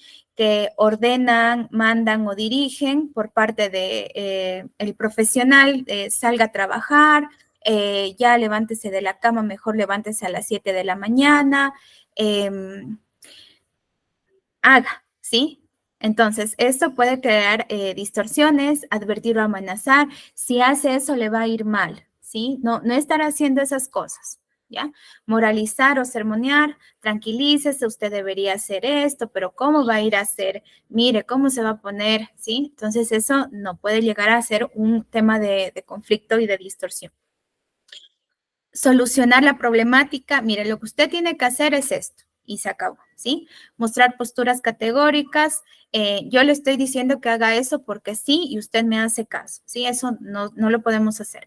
Proporcionar falsa confianza o falsas esperanzas, ¿sí? Todo va a estar bien, verá que con cómo vamos a ir trabajando aquí se va a arreglar todito lo que usted me está comentando, así que no se preocupe, ¿sí? Eso tampoco es adecuado. También mensajes que humillan, juzgar, criticar, qué mal que lo está haciendo, pero mire, tuvo que haberlo hecho de esta otra forma, avergonzar, ¿sí? O sea, realmente es que usted no es capaz de eso, ¿sí? No está bien. Interpretar, describir hechos basándose en inferencias, es que usted llega tarde siempre porque creo que le gusta verme molesta o cree que le gusta, cree que mi tiempo no vale. ¿Sí? Sería a lo que me refiero, agresivas, usted está equivocado, no, me está mintiendo, no tiene idea, o lo que les comentaba con mi experiencia, usted me está mintiendo porque yo estoy viendo que me está moviendo las manos y eso significa que me está mintiendo, o no me está viendo, o está hablando muy rápido y eso significa que usted me está mintiendo, ¿sí? Entonces, generan este conflicto, ¿no? Culpabilizadoras, yo le dije que no lo haga, pero si ve, es que usted también, ¿sí? O mensajes contradictorios. Todas estas posibles fuentes de distorsión que se complementan en el mensaje, además de provocar distorsiones, de que la persona pueda llegar a interpretarlo de una forma que tal vez no sea con la que quisimos expresarnos, también va a llevar a que el paciente abandone lo que sería esta relación de ayuda, ¿no? Entonces, es muy importante realmente saber cómo comunicarnos de una forma asertiva, sobre todo los profesionales, quienes estamos para ayudar, para guiar y no para juzgar de ninguna forma. Pues bien, otra posible fuente de distorsión se va a relacionar al receptor. Él puede estar inatento, desmotivado para hablar, pueden haber estereotipos que se involucren en cómo está comprendiendo la información, el efecto halo, que insisto, esta primera impresión va a ser la base para toda la interpretación de toda la información, sea la primera interpretación positiva o negativa. También inferencias, falsas expectativas, experiencias anteriores, sentirse amenazado, presionado por la situación de comunicación. Insisto, esa también se puede dar por ambas partes, ¿sí?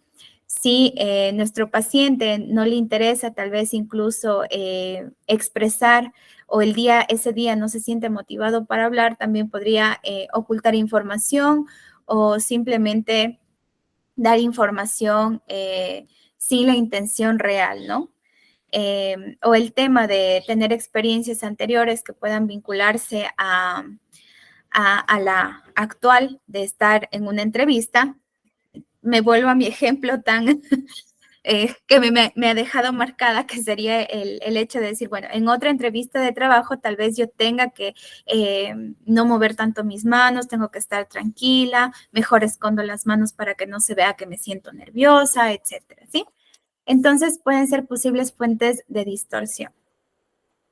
Es fundamental dentro del proceso de comunicación en la entrevista saber escuchar y sobre todo hacer sentir al entrevistado esa sensación de estar siendo escuchado.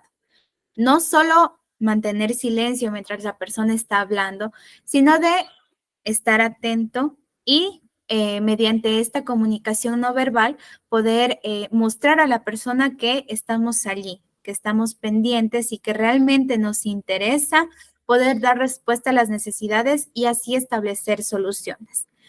Con esto también hago hincapié a lo que sería la escucha activa, que es sumamente necesaria e importante dentro de todos los procesos de entrevista. La escucha activa implica hacer sentir a nuestro entrevistado o a nuestro paciente que está siendo escuchado, que lo que dice es importante y que realmente estamos ahí para él, que eso es lo más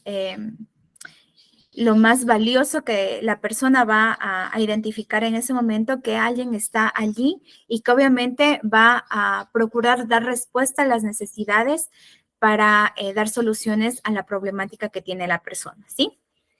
Que es algo también de lo que vamos a hablar mucho y vamos a recalcar mucho dentro de lo que vamos a hablar. Pues bien, tal vez hasta el momento alguna inquietud o algo que agregar a lo que se ha mencionado para poder dar paso a lo que sería la clasificación de la entrevista.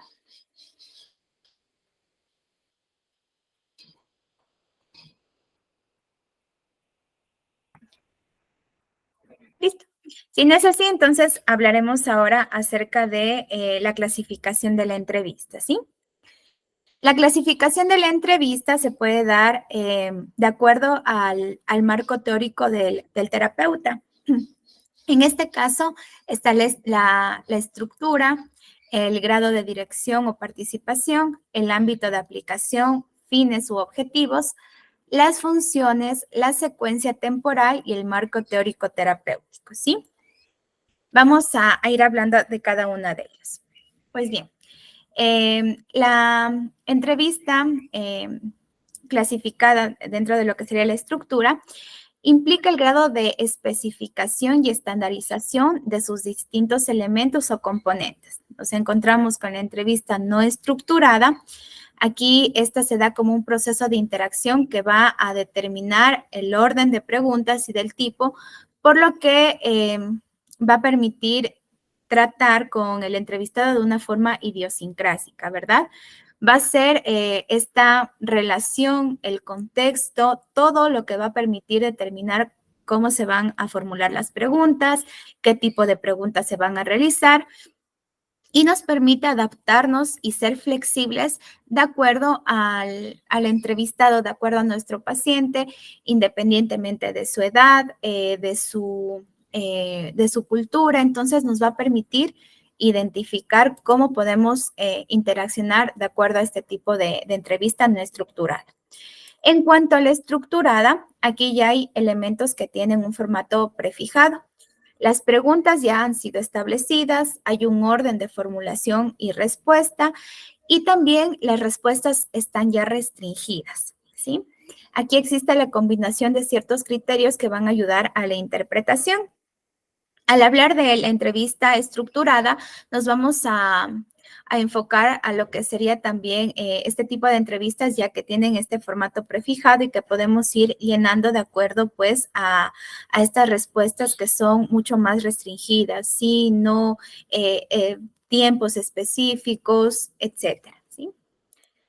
Y la entrevista semiestructurada, aquí existen, las preguntas van a tener algún tipo de estructuración, puede haber un guión formado por áreas concretas y el entrevistador puede hacer las preguntas que le parezcan oportunas, siguiendo algún tipo de orientación algo detallada y también puede enfocarse mucho a lo que sería pues el contexto y el paciente con el que se están desarrollando. Algo bastante algo bastante importante, creo que no se ve, es que no se pueden realizar dentro de lo que serían las entrevistas estructuradas de una forma muy mecánica porque tiene el riesgo a caer en un interrogatorio, ¿sí? Y cuando cae en un interrogatorio, la persona se va a llegar a sentir tal vez juzgada o no escuchada, ¿sí? Así que es muy importante manejarnos dentro de lo que sería una formación en base a realizar una entrevista estructurada. ¿En qué sentido? En poder leer previamente lo que serían el manual o el formato prefijado para poder ir interaccionando con la persona de una forma mucho eh, más espontánea. Es decir, no ir leyendo qué edad tiene, cuántas veces, qué sé yo, has sentido terrores nocturnos, sin, qué sé yo, esta semana 2 veces, digamos que 3 veces, sino que nos permite ya interactuar con la persona, cuénteme cómo ha tenido terrores nocturnos, ya, sí, listo. ¿Qué tiempo ha tenido para poderla ver e ir tal vez marcando, pero teniendo esta interacción, ¿no? Y que no caigan en este interrogatorio que vendría a generar no un conflicto, pero sí incomodidad, ¿sí? También, de acuerdo al grado de dirección, el grado en el que el entrevistador va a determinar el contenido o el desarrollo de la entrevista y este va a afectar a las preguntas y a la intervención verbal que se dé por parte del entrevistador.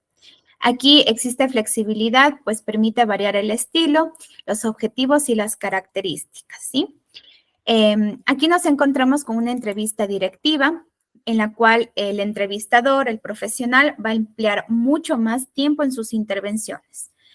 Va a hablar más para poder preguntar dentro de lo que sería la interacción, va a haber mucha más actividad en la iniciativa de conversación, va a estar constantemente preguntando.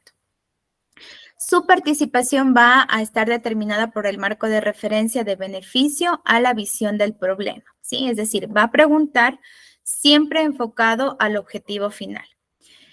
El objetivo de este tipo de entrevistas es obtener la máxima información para poder formular hipótesis, ¿sí? Y tenemos también lo que son las entrevistas no directivas. En cambio, aquí hay un mayor tiempo para que el paciente pueda intervenir, para que pueda desplegar un discurso mucho más libre. El entrevistador va a inferir lo menos posible en el habla del cliente. Y el objetivo es, uno, el contacto de las experiencias y vivencias del paciente, evitando que como profesionales ofrezcamos un punto de vista inmediato y también poder crear este buen clima terapéutico y también captar y mostrar que estamos captando de forma empática lo que la persona nos está diciendo. Y también otro de algo muy importante también dentro de este tipo de entrevistas no directivas es que permite desarrollar y mostrar esta escucha activa que como les mencionaba es necesaria y es muy valiosa dentro de estos procesos de interacción en el cual en esta se va a ver la capacidad de concentración y empatía por parte del profesional y si la persona empieza tal vez a divagar mientras nos está dialogando, nos está hablando dentro de su discurso, que obviamente pues está interviniendo en un espacio mucho más grande, empieza a divagar o empieza a irse a un tema que probablemente sea importante, pero que se lo puede considerar para tal vez otro espacio de la entrevista, poderlo encauzar nuevamente hacia, obviamente, el objetivo, que insistamos. La entrevista es una conversación con un objetivo y dentro de todas nuestras sesiones vamos a tener un objetivo al cual nosotros vamos a guiarnos y a guiar y orientar a toda la información para poder llegar, ¿no? Pues bien, algo interesante es que dentro de lo que sería la entrevista, se recomienda que dentro de esta parte inicial de la entrevista, de forma general, se puede utilizar un grado de dirección no directivo. ¿sí? Y que luego ya para poder confirmar nuestras hipótesis, en cambio pueda ya enfocarse en un grado de dirección directivo, ¿sí? Es decir, al inicio poder realizar de forma, permitirle a la persona que hable de forma muy abierta, con un discurso mucho más propio, ¿sí? Que no estemos constantemente interviniendo y cuando ya estemos enfocando y ya estableciendo nuestras hipótesis, poder realizar preguntas mucho más centradas para poder realmente confirmar las hipótesis o descartarlas, ¿no? Pues bien, dentro de los ámbitos de aplicación y objetivos, la entrevista, obviamente dentro de esta clasificación encontramos una entrevista de asesoramiento en la cual esta entrevista se basa en que la persona tiene una dificultad que está asociada en alguna faceta de su vida cotidiana, ¿sí? Por lo que requiere orientación, por lo que obviamente le genera un problema, ¿no? Pero la persona se encuentra con todos sus recursos mentales intactos para poder sobrellevarla, ¿sí? Esta relación de ayuda va a buscar una solución con acompañamiento de un profesional, ¿sí? No cae este en lo clínico, a diferencia de la entrevista diagnóstica o clínica. En cuanto aquí ya se tienen que clarificar síntomas y definir la categoría diagnóstica que corresponda a la problemática y a los niveles, obviamente, de dificultad que la persona está teniendo con su vida, ¿no? Ayuda esto dentro de lo que sería la psicopatología y alteraciones mentales.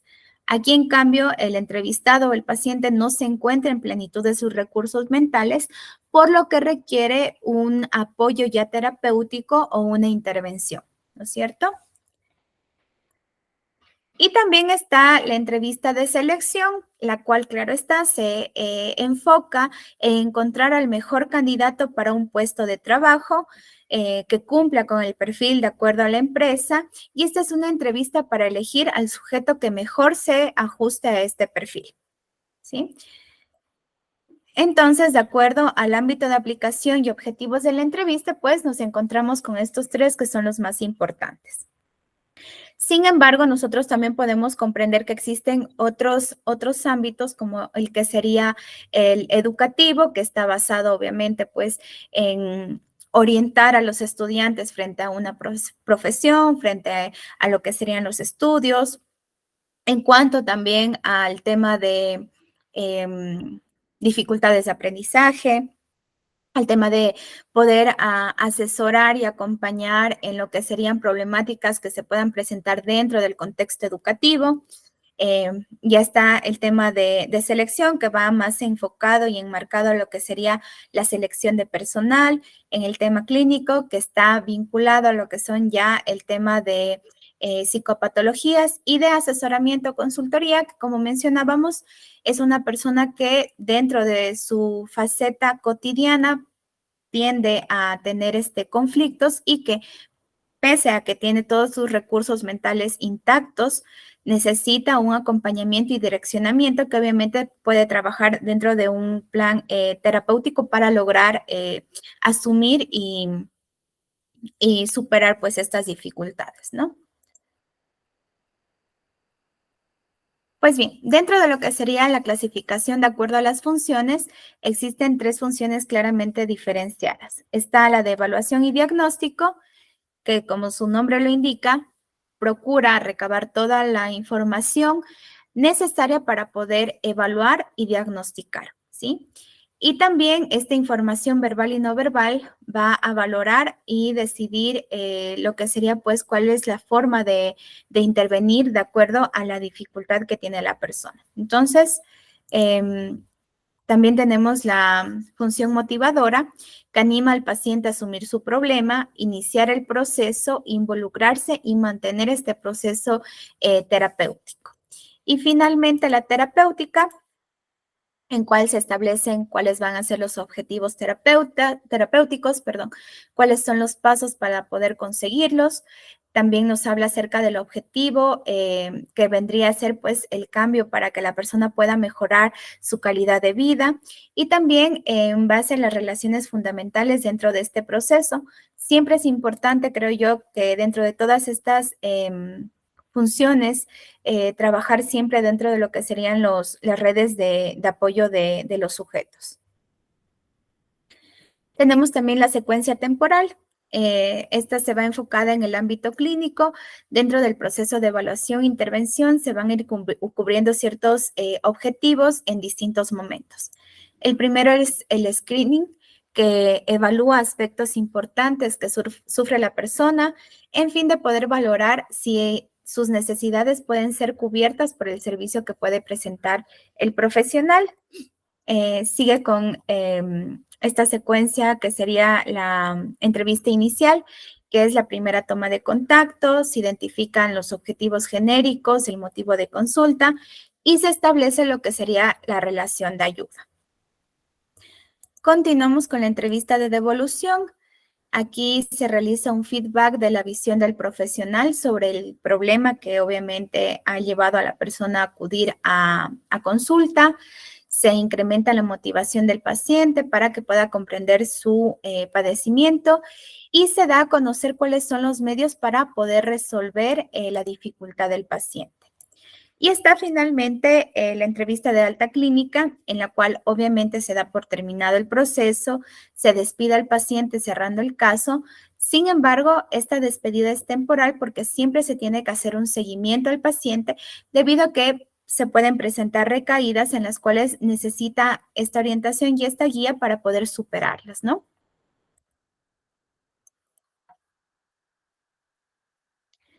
Continuamos con la clasificación según el marco teórico de referencia terapéutica. Esta se determina qué información es relevante recabar, qué se puede modificar, qué metas, qué estructura se va a seguir, el estilo que permitan, obviamente, cumplir con los objetivos. Nos encontramos con la entrevista dinámica, que se centra en descubrir lo inconsciente e interpretar con el fin de integrar la conciencia de los conflictos para así poderlos resolver. También la fenomenológica, que en cambio acá promueve el autoconocimiento y desarrollo del potencial personal, así como las dificultades de origen personal insuficiente y potencia también la expresión de sentimientos como base y clave para poder superar, pues, perdón, estas dificultades que tienen dentro del origen personal. Y el conductual, en el cual los problemas tienen orígenes en experiencias desadaptativas, pero todos los datos y la información que se van a recabar nos van a permitir analizar las conductas desadaptativas para trabajar obviamente en ellas. Vamos a continuar. Los objetivos de la entrevista psicológica se basan en establecer una relación empática, ¿sí? Al hablar de empatía, hemos escuchado mucho que ser empático es ponernos en los zapatos de las demás personas. Sin embargo, hay que también profundizar un poco, independientemente que la persona no nos agrade, que la persona tenga algún tipo de, tal vez, relación incluso fraternal con nosotros. Empatía significa que nosotros vamos a ser conscientes de cómo la persona se está sintiendo. Y qué importante que, claro, como sociedad nosotros siempre decimos qué importante ser empáticos, pero sobre todo destacando dentro de lo que sería la labor profesional, el tema de ser empáticos es crucial y es necesario, muy, muy necesario para realmente poder trabajar con nuestros pacientes, ¿no es cierto? Por lo tanto, dentro de los objetivos iniciales, pues está establecer esta relación empática. Obtener información relevante y necesaria para identificar la problemática. Esto nos va a permitir describir y comprender cómo afecta a la persona lo que está pasando, lo que está viviendo. También poder formular hipótesis sobre la temática, que estas hipótesis tienen que ser confirmadas o descartadas de acuerdo pues a distintas sesiones o incluso de acuerdo a otros instrumentos que nosotros queramos implementar dentro de lo que es la entrevista psicológica. También retroalimentar al paciente. Es importante ayudar al paciente a que comprenda qué es lo que está pasando, validando durante las sesiones la información que nos suministra para poder identificar cuáles son los aspectos que tenemos que trabajar y hacer sentir también a nuestro paciente que lo que nos está diciendo está comprendido completamente.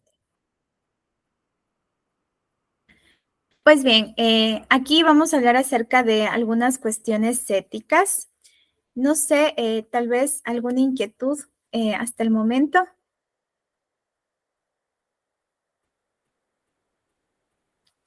Listo.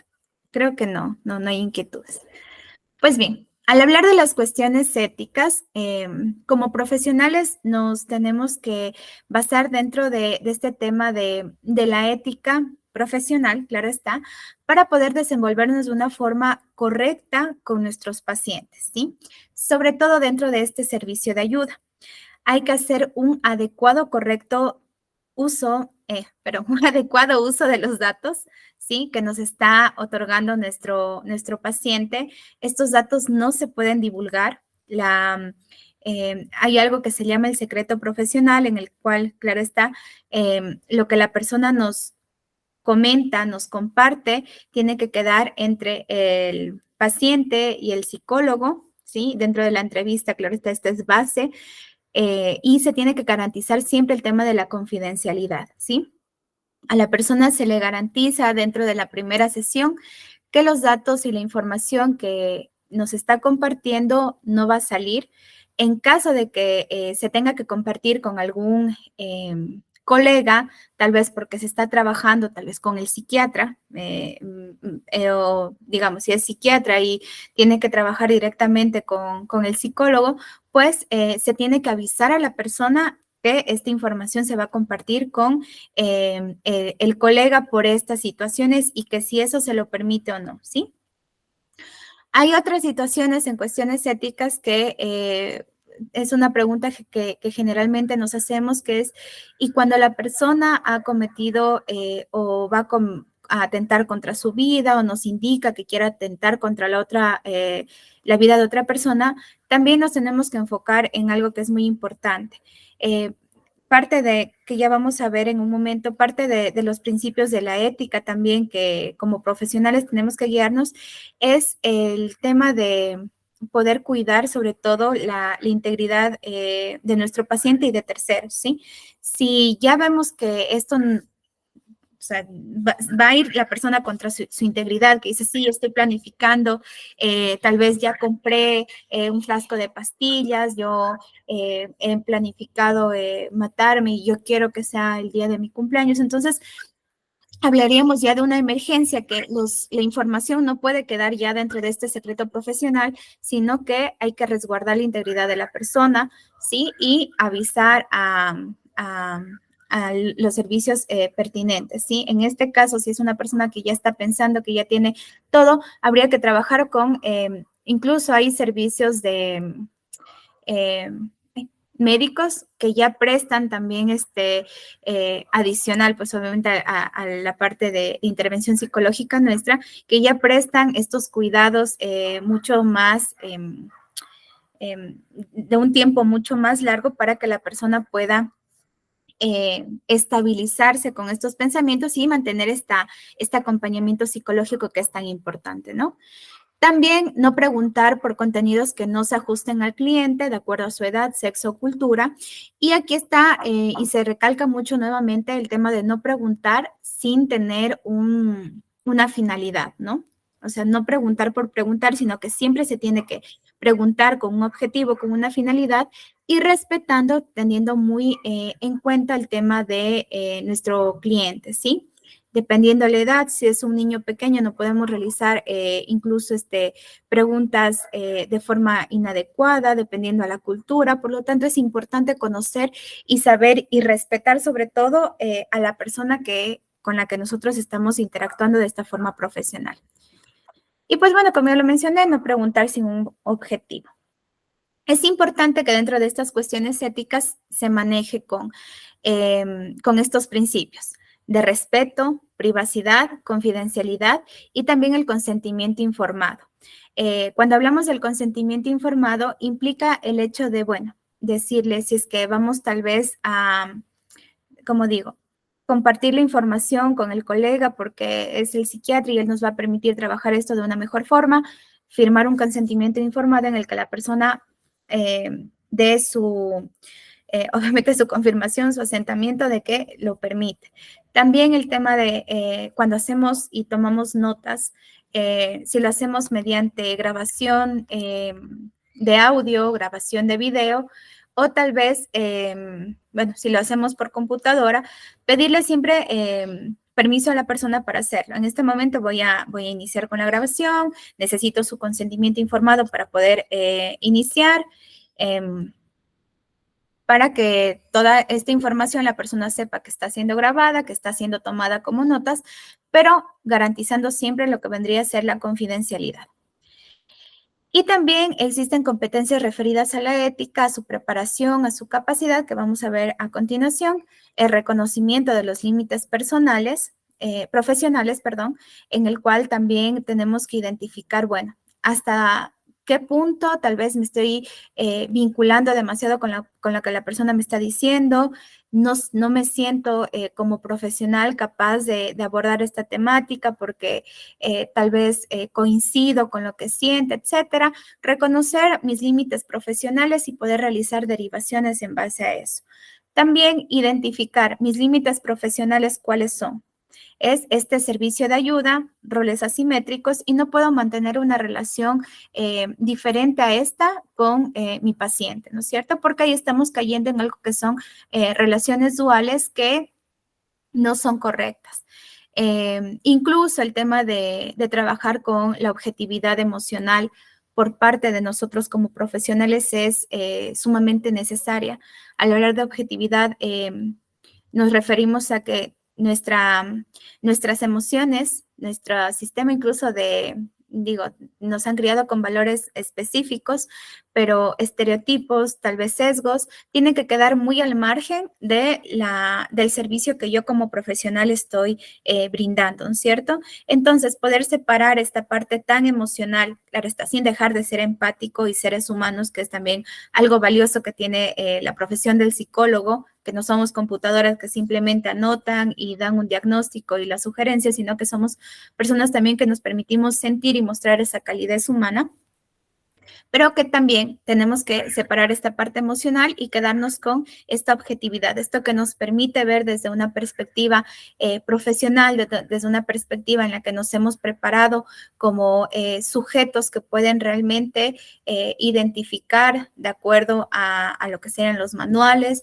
de acuerdo a lo que sería la mayor beneficencia para la persona, siendo muy conscientes de que es el servicio al que nosotros nos estamos obviamente ofertando, ¿no? Existen problemas que pueden surgir si nosotros realmente no cumplimos con el tema de la ética, ¿sí? Que sería obviamente nuestra parte profesional se puede ver manchada, nos veamos incompetentes y que obviamente pues queremos mostrar lo mejor y ayudar en lo mejor a nuestros pacientes. Insisto, es necesario el tema de la confidencialidad, de poder garantizar que los datos que nosotros estamos registrando en la computadora, en nuestras notas, por grabación de voz, por grabación de video, van a estar registrados y almacenados, ¿sí? Y eso realmente cumplirlo. También les comparto una experiencia, bueno, no es propia, es ajena, de un familiar.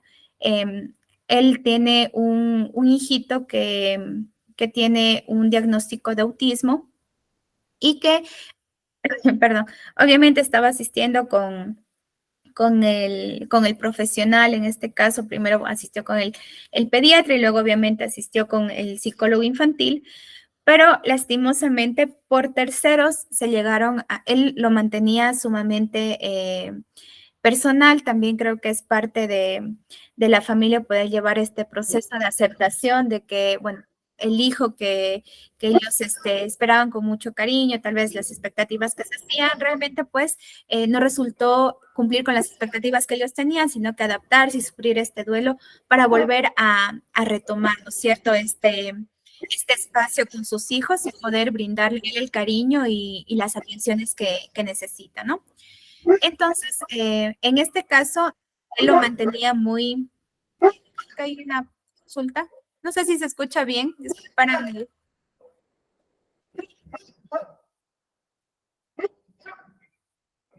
Tal vez alguna consulta, escuché que sonó.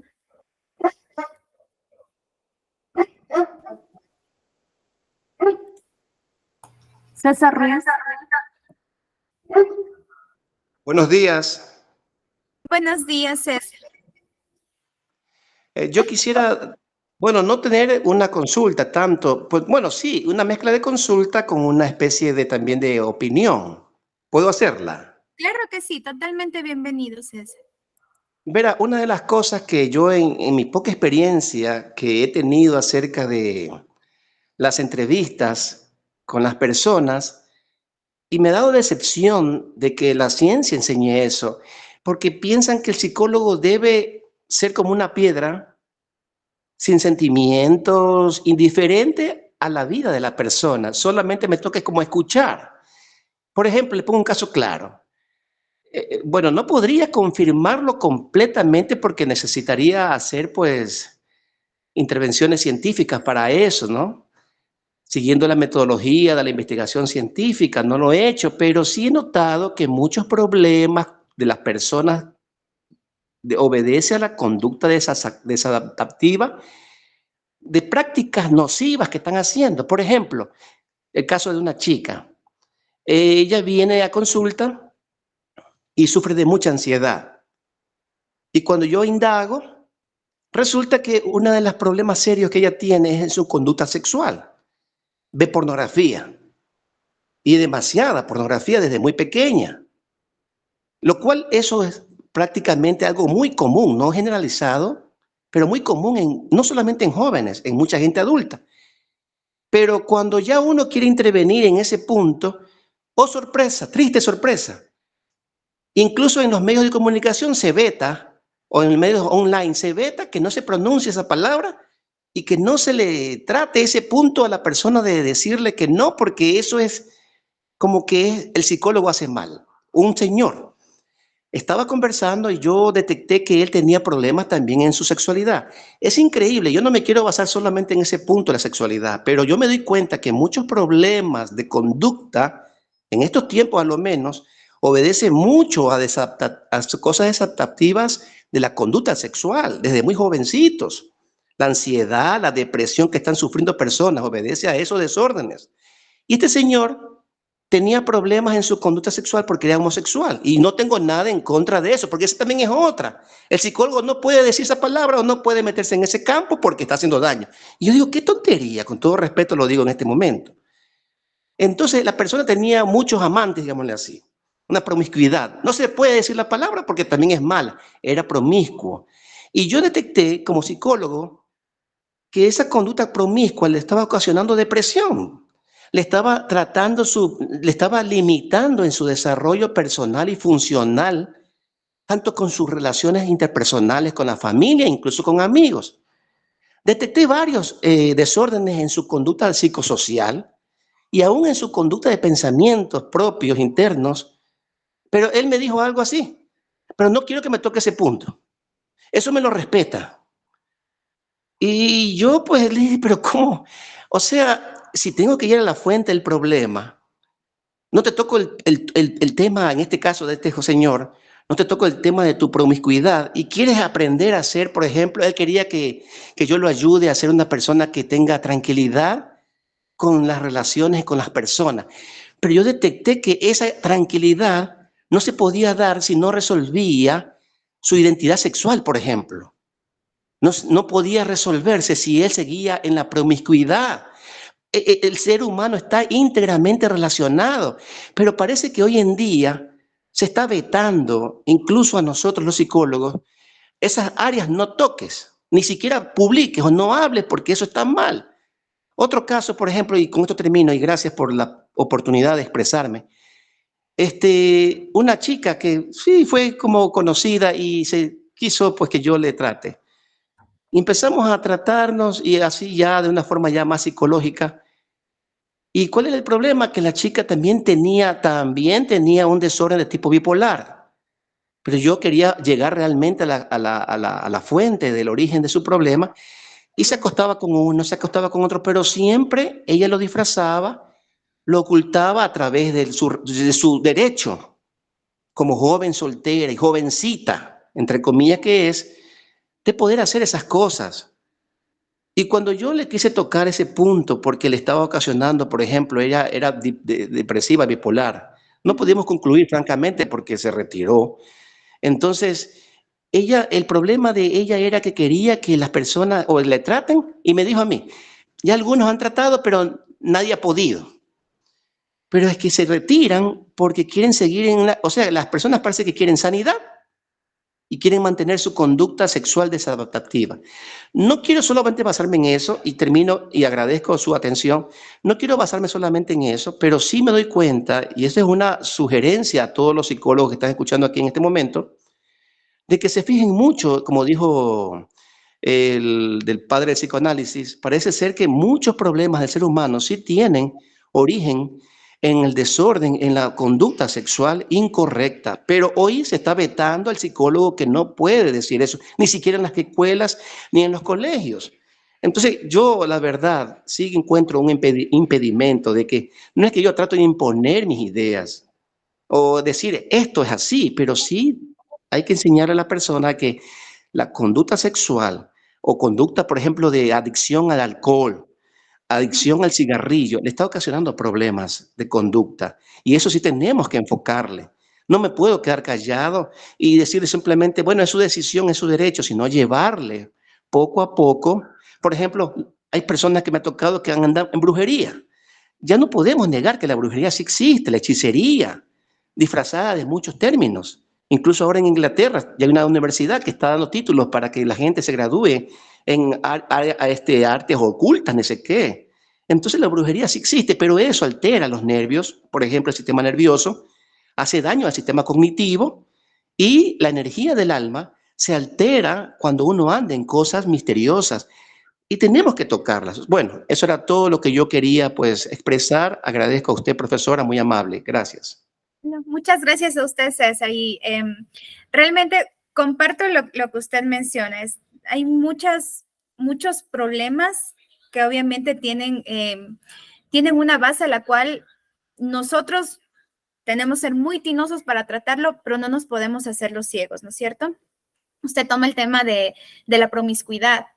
Y yo, o sea, en mi opinión, es necesario poder hacer esto de la psicoeducación y realmente hacerle entender a la persona por qué podría llegar a ser una dificultad en su vida. Claro está, como usted lo menciona, no podemos imponer, porque realmente si imponemos nos vamos, o sea, la persona, como bien le han dicho a estimado César, a usted, eso es mío y no es un tema que yo quiero tratar o que no es un tema que yo quiero discutir porque se siente cómodo.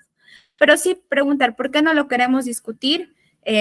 Mire, hablar de la estabilidad, yo creo también lo bonito que es poder tener incluso una relación estable con alguien con quien comparto, porque menciona usted algo muy relevante, una hipótesis, probablemente esta ansiedad se requiera que hay muchas personas en la vida, independientemente hasta lo que yo comparto, César, porque hasta lo que vemos en el celular actualmente, miren, nos vetan de hablar de muchas de estas cosas, de homosexualidad, de la promiscuidad, pero en Internet, en todas las plataformas, realmente es algo que se vende muchísimo.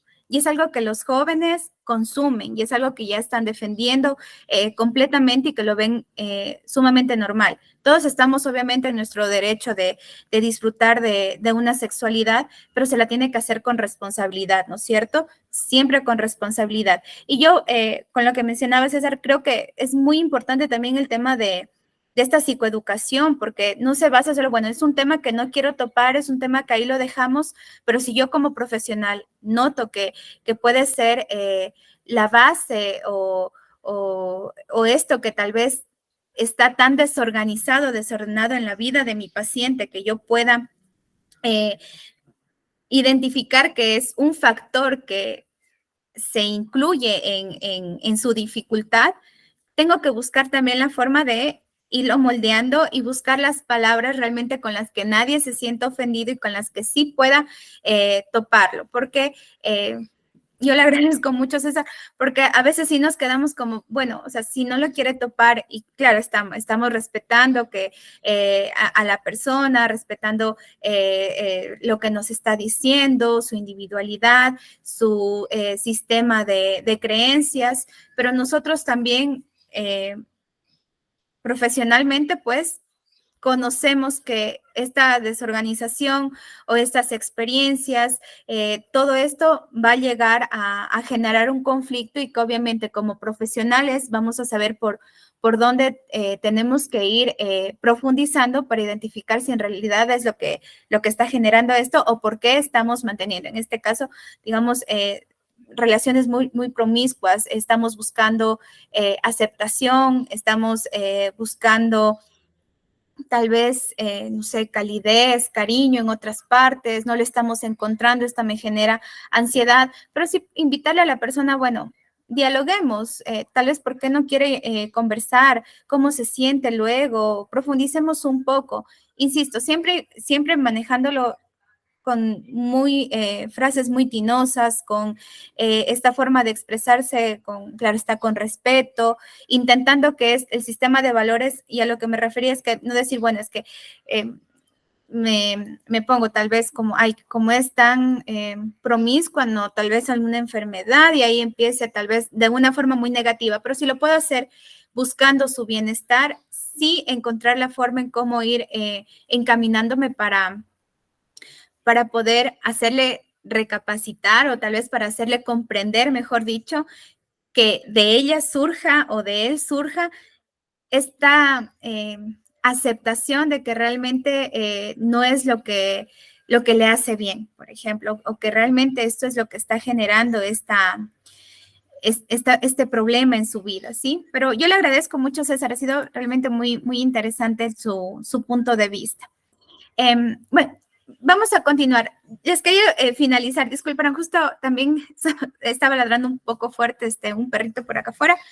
Y yo les quería mencionar que precisamente el tema de la confidencialidad es necesaria, ¿no es cierto?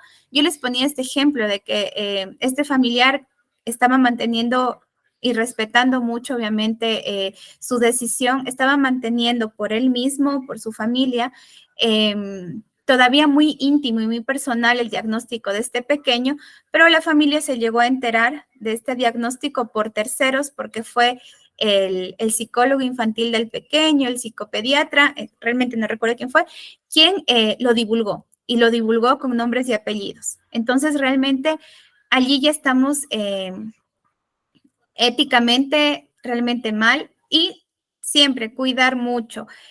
También implica, o sea, nosotros somos personas que necesitamos, son problemas muy fuertes a veces los que llegan o problemas tal vez que nos llaman mucho la atención, que necesitamos poder también socializarlo con los colegas, porque a veces también nos llama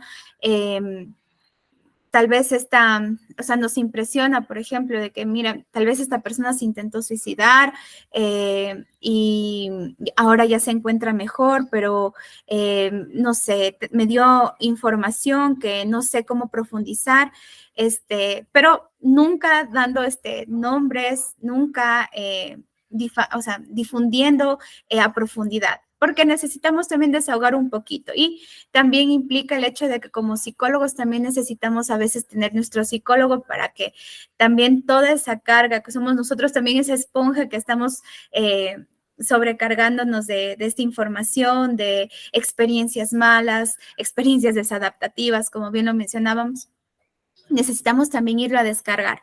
Pero no, eso no implica que vamos a dotar a las demás personas de los datos que nos han facilitado, ¿sí? Pues, listo. No sé, ya faltan 5 minutitos. Tal vez si lo podemos dejar allí para luego poder abordar la siguiente parte. Igual les he traído 2 ejercicios para poder también irnos desenvolviendo en este tema, así que no sé si en este momento, Cris, podría haber una parte de preguntas o de socialización, tal vez de algo más que quieran compartir. Claro que sí, en este momento ustedes pueden hacer cualquier pregunta.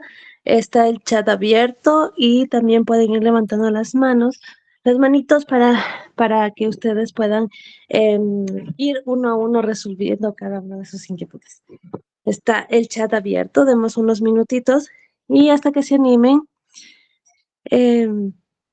Les recuerdo que nos pueden seguir en nuestras redes sociales. Estamos como Avanti Capacitaciones en Facebook, avanticapacitaciones.es en Instagram. Nos pueden ir dejando sus comentarios. Nos pueden ir dejando sus comentarios, nos pueden ir dándole me gusta e incluso también poder recomendarnos temas que sean de su interés. Demos unos minutitos más antes de cerrar para ver si es que alguien tiene alguna duda, alguna pregunta.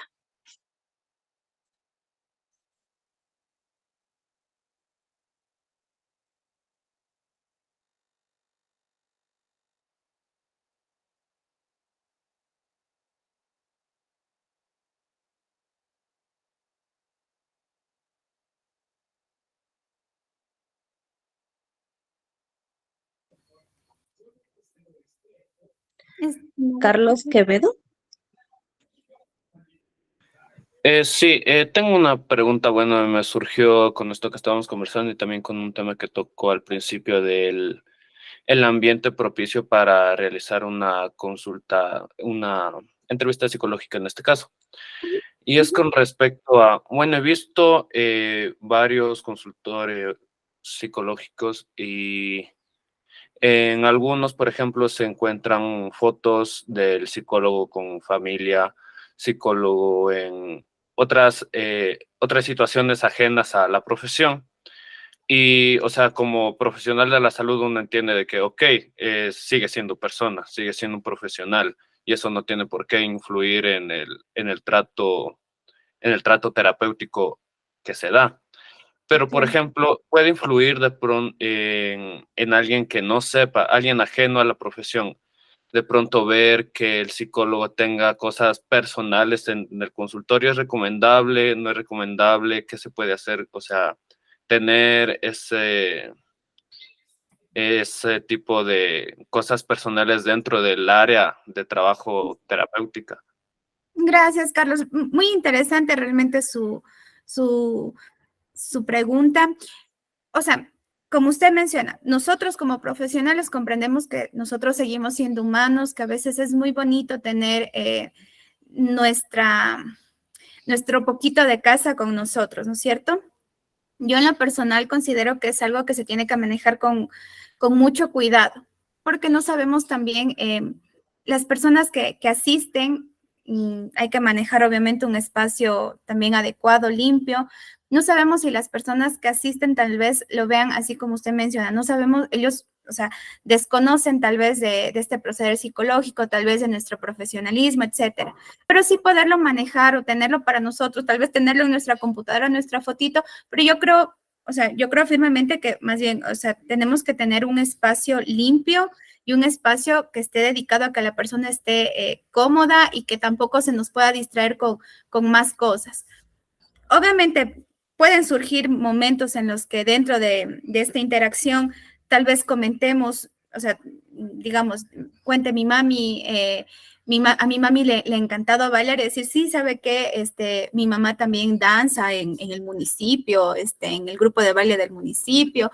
Qué interesante poder compartir de una forma para poder establecer esta empatía, poder compartir estos detallitos tal vez familiares dentro de lo que nosotros creamos conveniente con la persona con la que nosotros consideremos en el contexto oportuno, se puedan compartir. Pero realmente yo creo que el tema de tener como usted menciona, fotos, tal vez por muchos lados, yo creo que es algo que más bien se podría tener más bien, o sea, para uno, ¿sí? La fotito, pero en mi escritorio para mí, y más bien manejar un espacio limpio, o sea, un espacio adecuado, muy, no por decirlo sobrio, pero no con fotos, porque incluso, quién sabe, venga una persona que está con esta pérdida de un familiar, vea las fotos, se sienta mal, muchas cosas, muchas ideas que se puedan llegar a presentar. Yo creo que lo más recomendable sería que lo personal para nosotros y ese que sea un espacio limpio, más bien para que se pueda prestar a una interacción eficaz. Esa es mi postura, Carlos. Obviamente va a depender mucho, incluso de, o sea, todo, hasta lo que hablamos de la clasificación de la entrevista, siempre va a haber ese toque de que nosotros como personas le damos a nuestra profesión, ¿no es cierto? En mi forma de verlo, yo prefiero un espacio limpio, incluso para, porque es algo mío, yo soy el profesional y son mis cosas, ¿sí? Y no podemos caer en este rol asimétrico. Entonces, a mi parecer, lo mejor es cuidar estos espacios y las cosas que queden para nosotros, Carlos. Esa es mi postura, como le digo. Listo, muy amable, gracias. A usted, Carlos.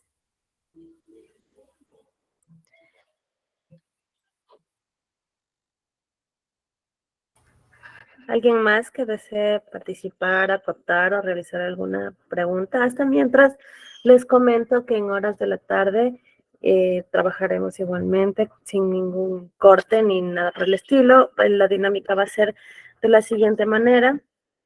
De 3 a 5 a 5 de la tarde vamos a tener un receso y 5:30 vamos a estar regresando hasta culminar. Esta es la dinámica del día de hoy. Sé que es una jornada un poquito larga, pero en realidad el tema es de mucho interés. Yo creo que ya no hay más preguntas. Damos por terminada esta primera sesión. Muchísimas gracias a todos por haberse conectado en estas horas de la mañana. Muchísimas gracias, Yanela, por habernos ayudado en este primer momento. Espero verlos en horas de la tarde. Damos por finalizada esta primera parte.